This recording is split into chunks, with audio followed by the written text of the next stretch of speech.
प्यारे मित्रों, जितने भी माताओं के मंदिर हैं, दुर्गा माता का मंदिर है और हैं जितनी भी माँ शक्ति की पीठ हैं और हनुमान जी के मंदिर हैं, श्री कृष्ण के मंदिर हैं, शांति कुंज हरिद्वार में तो साधक बिना मसाला नमक कुछ भी नहीं, केवल उबला हुआ।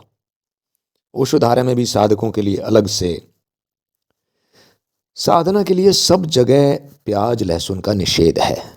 प्याज लहसुन वाले भोजन का भोग आप देवी देवताओं को नहीं लगा सकते, लेकिन अपने जीवन में तो हमें चटखारे चाहिए।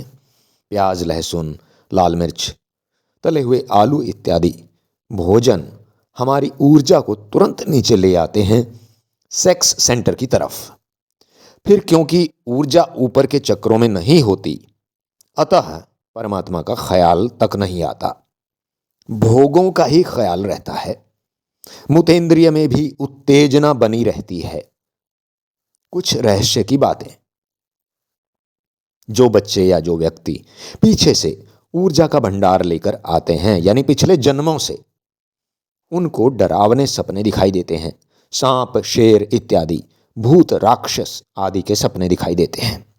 रात को नींद में उनकी आत्मा अलग हो जाती है और वे उड़ते रहते हैं या कुछ हैरत भरे करतब दिखाते रहते हैं।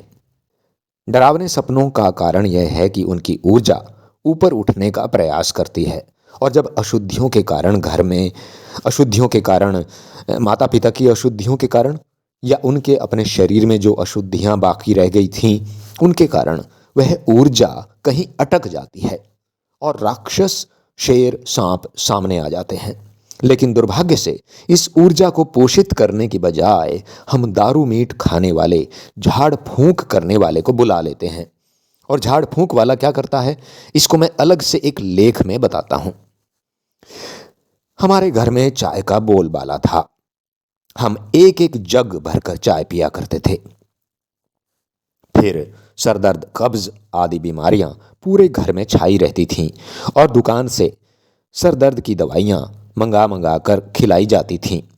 झाड़ फूंक वालों को 6 बहनों का अकेला भाई होने की वजह से मेरे लिए स्पेशल बुलाया जाता था।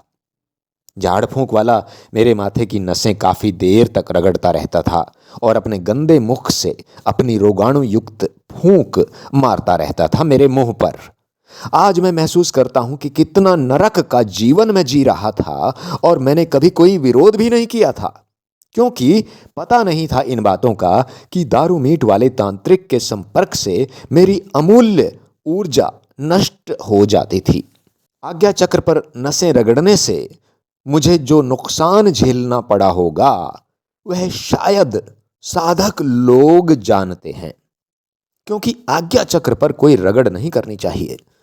और वह आदमी बहुत बुरी तरह से मेरे माथे की नसें रगड़ता रहता था और मेरे सिर दर्द में थोड़ा आराम मिल जाता था। ऐसा लगभग होता ही रहता था, लेकिन उसका असली कारण तो चाय थी, पराठे थे। एक एक जग भरकर चाय पीना। 24-25 साल का हुआ जब मुझे होश आया तो मैंने चाय छोड़ दी और मेरी सब बीमारियां उस परम पिता की दया से समाप्त हो गईं और मेरा जीवन स्वर्ग बन गया, परमात्मामय बन गया। फिर जीवन में कोई कमी नहीं रही। अध्यात्म व योग पर चला, ऊर्जा भी उठी और रोग भी चले गए।